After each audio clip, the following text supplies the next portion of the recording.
اور اگر national interest یا قومی مفاد سامنے ہو تو آئین کی دھجیاں بکھیری جا سکتی ہیں، کوئی امر مانے نہیں ہے.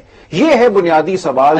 راجہ صاحب یہ بات جو طے ہوگا ہمارے یہاں کے جرنیل کہتے ہیں، یہ دنیا کی تاریخ میں کسی فلاسفر نے یا ابھی جو جدید دنیا ہے اس میں کسی اور ملک کے جرنیل یا سیاستدان یہ بات کہتے ہیں کہ جی ہمارا قومی مفاد جو ہے وہ آئین سے اوپر ہے اور آئین کی انہوں نے دھجیاں بکھیری ہوں قومی مفاد کی خاطر؟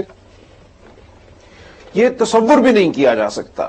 دیکھیے، جمہوری نظام حکومت اور آئینی نظام حکومت کی بنیاد ہی یہ ہے کہ جب ایک دفعہ آئین بن گیا تو آئین کے تحت ہی فیصلہ ہوگا کہ قومی مفاد کیا ہے کیا نہیں ہے، اور آئین کی حفاظت سب سے بڑا قومی مفاد ہے. جو گفتگو ہمارے ہاں ہو جاتی ہے اور لوگ مسکرا کے کر دیتے ہیں اور ہم سن بھی لیتے ہیں، یہ باقی دنیا میں اس کا تصور بھی ممکن نہیں ہے. اور شاید ہمارے ہاں یہ گفتگو کی اس لیے جاتی ہے کہ آئین کا جو تقدس ہے اس پر ایک سوالیہ نشان قائم رہے. لیکن اس مقدمے کی اہمیت یہ ہے، اہمیت یہ نہیں ہے کہ مشرف کو 1 دن کی سزا ہوگی یا عمر قید ہوگی یا کیا ہوگا. اس مقدمے میں یہ طے کرنا ضروری ہے کہ کسی آرمی چیف کو کبھی بھی یہ حق حاصل نہیں ہے کہ وہ آئین کو پامال کرے یہ کہہ کر کہ میری پامالی قومی مفاد کا تقاضا ہے. یہ ہے مقدمہ جو عدالت کے سامنے لڑا جانا ہے اور جس کو جنرل مشرف چاہتے ہیں اور ان کے جو دیگر حواری ہیں وہ چاہتے ہیں کہ یہ سوال عدالت کے سامنے نہ اٹھے اور اس کا فیصلہ عدالت نہ کر پائے. اس سے بڑا مقدمہ میں سمجھتا ہوں ہمارے آئینی تقدس کے حوالے سے ممکن نہیں ہے. ٹھیک. بابر ستار صاحب، راجہ صاحب نے ایک بات کی ہے کہ لوگ مسکرا کر کہہ دیتے ہیں کہ یہ آئین کا توڑنا جو ہے وہ ٹھیک تھا. آپ لوگوں کی بات نہیں کر رہے، بہت سینئر وکلا وہ یہ ڈرا رہے ہیں کہ یہ مقدمہ نہیں چلایا جانا چاہیے. اگر یہ چلایا تو اس کے بعد ایک ملٹری ڈکٹیٹر آئے گا جو 20 سال رہے گا اور 20-25 لوگوں کو قتل کر دیا جائے گا.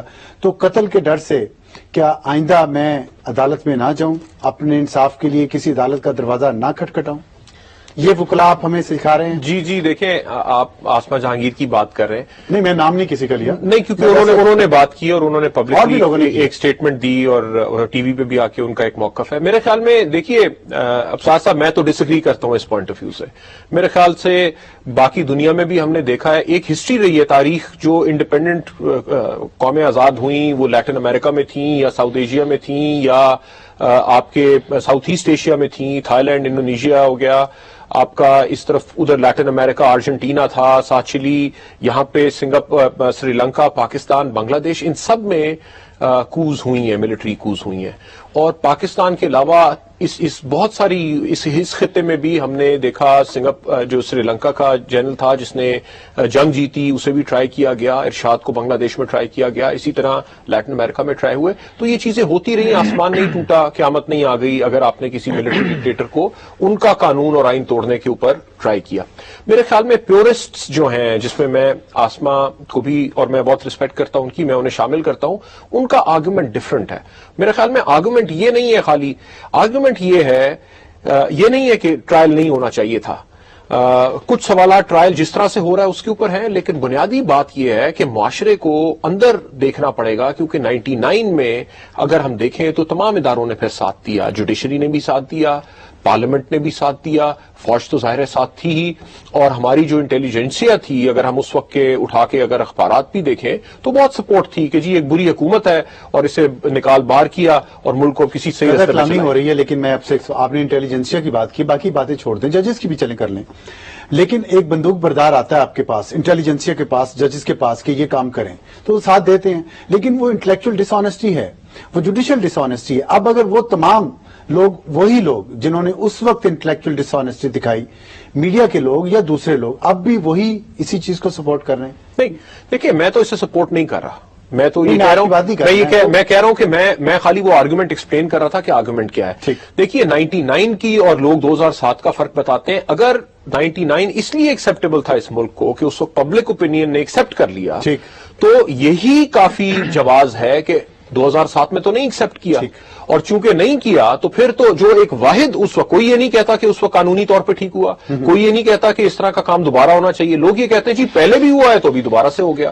سو وہ ایگزامپل، اگر وہاں پہ ایک ڈیفنس تھا تو وہ پبلک اوپینین تھا، اس دفعہ وہ پبلک. میرے خیال میں دیکھیے، بالکل میں سلمان کے ساتھ 100% ایگری کرتا ہوں. آئین کے اندر خالی ایک افینس ہے جو آئین نے خود ڈیفائن کیا ہے اور وہ ٹریزن ہے. اس کے علاوہ آئین میں کہیں نہیں لکھا گیا کہ آپ یہ کام کریں تو آپ کو سزا ملے گی, کیونکہ تمام جو یہ خالی ہائی ٹریزن کے بارے میں. ہاں, باقی تو پروسیجرز ہیں نا, پارلیمنٹ کیسے بنے گی, جوڈیشری کیسے کام کرے گی, باقی کام کیسے ہوگے. یہ ایک سزا بتائی ہے کہ اگر آئین کو کوئی توڑے گا تو پھر اس کے اوپر سزا. یہ آئین نے خود لکھ دیا, یہ آئین کے اندر یہ واحد وہ چیز ہے جو آئین کے اندر لکھی گئی ہے. اور یہ اس لیے ضروری ہے کیونکہ تمام لیجٹمیٹ اتھارٹی یا طاقت کا جو سرچشمہ ہے پاکستان کے اندر, اگر آج پرائم منسٹر ایک شخص اختیار استعمال کر رہا ہے اسٹیٹ کا, تو وہ اس لیے کر رہا ہے کیونکہ آئین یہ کہتا ہے کہ آپ اس طرح سے الیکٹ ہو کے آئیں گے اور آپ اس طرح. یہی وجہ ہے کہ آرمی ایکٹ کے تحت سابق چیف آف آرمی اسٹاف کا ٹرائل ملٹری کورٹ میں نہیں ہو سکتا, کیونکہ نہیں ہو سکتا. اس کے اب ساتھ ساتھ 2-3 وجہ ہیں. ایک تو یہ کہ آئین نے کہا کہ پارلیمنٹ بتائے گی کیا سزا. پارلیمنٹ نے ہائی ٹریزن ایکٹ بنایا 73 کا, اس نے بتا دیا کہ سزا یا عمر قید کی یا پھانسی کی ہوگی. ساتھ پارلیمنٹ نے 76 میں اسپیشل کورٹ ایکٹ بنایا, اس نے کہا کہ یہ واحد عدالت ہے 3 ججوں کے اوپر ہائی کورٹ کے, فیڈرل گورنمنٹ بنائے گی. اور اس قانون کے اندر پھر یہ لکھ دیا کہ خالی یہ عدالت ٹرائی کرے گی, اس کے علاوہ اور کوئی عدالت ٹرائی نہیں کرے گی. اور کیا ٹرائل ٹھیک ہے غلط ہے اس کا بھی سوال کسی اور عدالت میں نہیں اٹھے گا. اگر اس عدالت کے فیصلے سے کوئی ناراض ہے تو وہ سپریم کورٹ جائے. آرمی ایکٹ میں یہ لکھا ہوا ہے کہ اگر کوئی چیز آرمی ایکٹ کے نیچے ٹرائی ہو سکتی ہے, اور کوئی وردی والا اگر کوئی غلط کام کرتا ہے جو آفینس ہے آرمی ایکٹ کے نیچے, تو آرمی ایکٹ کے نیچے ٹرائی ہوگا. اگر سویلین کو ٹرائی کرتی ہے تو وہ فوج کو لکھے گی, اگر فوج کورٹ مارشل کرنا چاہتی ہے تو فوج کو کورٹ مارشل کرنے دے. لیکن دوسری بات یہ ہے, ایک تو یہ کہ یہ بعد میں قانون آیا, جو بعد میں قانون آتا ہے وہ پریویل کرتا ہے. پھر ایک اور قانونی نقطہ یہ ہے کہ اسپیشل پریویل کرتا ہے جنرل لا کے اوپر. سو یہ 76 کا قانون ہے, اور اس کے اندر چونکہ اسپیسیفکلی لکھا گیا ہے کہ اور کوئی قانون اپلائی نہیں کرے گا, یہ اپلائی کرے گا. اس وجہ سے میرے خیال میں کہ یہ جو موقف ہے یا یہ آرگیومنٹ ہے یہ کمزور ہے قانونی طور پر. میں اس پہ مزید آپ سے بات کروں گا, راجہ صاحب سے بھی.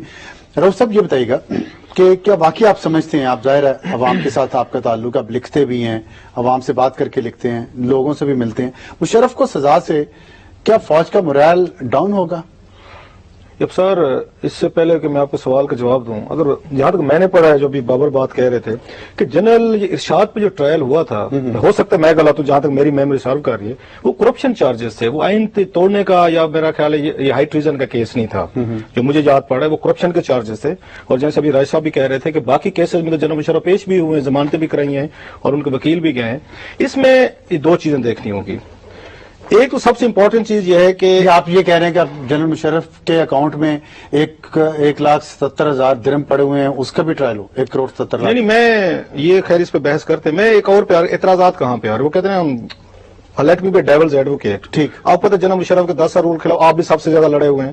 آج ہو سکتا ہے بہت سارے لوگوں کو یہ نہ ہو, تھوڑا موڑا کوئی ہمارا کنٹریبیوشن بھی ہوگا چیزوں کا, اگر سب لوگوں نے کیا اس میں نہ مشترکہ تھا. لیکن جو مجھے فیل ہو رہا ہے اس میں, یہ میری ذاتی رائے ہے کہ جو بات ان کے حامی کہہ رہے ہیں فیل ٹرائل والی, یا جو آرٹیکل 6 ہے, وہ کہتے ہیں نا کہ مت جاؤ نماز کے قریب, اگلا نہیں بتاتے کہ کیوں نہ جاؤ. آپ وہاں سے وہ پک کر رہے ہیں آرٹیکل, آپ اس کی 1 کلاس پک کر رہے ہیں جو آپ کو سوٹ کرتی ہے, جس میں جنرل مشرف پھنس رہا ہے. جہاں پہ دوسری کلاس ہے جو جنرل مشرف کے حامی کہتے ہیں کہ جہاں پہ آئین یہ بھی تو کہتا ہے کہ کولیبریٹرز, اس کے کولیبریٹرز کون ہیں, اس کے ابیٹرز کون ہیں. ہم نے یہ طے کر دیا ہے کہ 12 اکتوبر والے دن صرف جنرل مشرف اکیلا اس ملک میں تھا, یا 3 نومبر والے دن, اور جنرل مشرف کے علاوہ یا اوپر علامہ میاں کی ذات تھی اور نیچے جنرل صاحب تھے, درمیان میں کوئی بندے نہیں تھا, نہ بندے کی ذات تھی. میرا خیال ہے ان کے حامیوں کو جو ہے, جو مجھے بات سمجھ آ رہی ہے, وہ یہ بات کہتے ہیں کہ جنرل صاحب کو آپ ٹرائل کر رہے ہیں, فیئر انف کریں, لیکن جو جس آئین کے آرٹیکل کے تحت کر رہے ہیں, جو اس کی دوسری کلاس ہے اس پہ آپ نہیں آ رہے. جو میاں نواز شریف صاحب کی کیبنٹ میں بیٹھے ہوئے وزیر بیٹھے ہوئے, جنہوں نے ڈرافٹ کی تھی اس دن ایمرجنسی کا, انہوں نے بنایا تھا پورا, وہ لیٹر لکھا تھا, اب ان کا نام بھی نہیں آ رہا. جو ان کی بھی اپنی کیبنٹ میں اور بہت سارے وزیر بیٹھے ہیں, پارلیمنٹ میں بہت سارے پارلیمنٹیرینز ہیں جنہوں نے جنرل مشرف کو سپورٹ کی ہوئی ہے اور باقاعدہ سپورٹ کے وردی کے ساتھ ووٹ ڈالا ہوا ہے. آپ نے ان کولیبریٹرز کو تو دیا ہے چھوڑ, آپ نے ایک بندے کو پکڑ لیا ہے, ٹھیک ہے فیئر انف, آپ اس کو پکڑ لیں. یہ اعتراض اس کا میرا خیال ہے بڑا ایک ویٹ کرتا ہے, ویٹ رکھتا ہے میرے نزدیک, اس کی امپورٹنس ہے. دوسری بات, جہاں پہ میاں صاحب کو پرابلم آ رہا ہے, اور یہ رہیں گے, یہ بات پہلے میں نے کوئی ایک دفعہ کی ہے کہ اگر میں نے آپ کا حساب کرنا نا, تو مجھے ہولر دین ڈو ہونا چاہیے, بڑا ضروری ہے. اگر میں ایک ہائی مارل گراؤنڈ نہیں لے رہا تو ابصار میں آپ کا نہیں کر سکوں گا. ان سے جو غلطیاں ہوئی ہیں, جن کو یہ مانیں گے, پہلے انہوں نے جنرل مشرف کی پارٹی کو اپنے اندر لے کے آئے, انہی کے لوگوں کو بٹھایا, انہی کی مدد سے الیکشن لڑے, انہی کو وزیر بنایا. ایک تو انہوں نے ہائی مارل سیاسی بات آپ کر رہے ہیں, سیاسی بات نہیں کر رہے, اس کے ساتھ قانونی بات,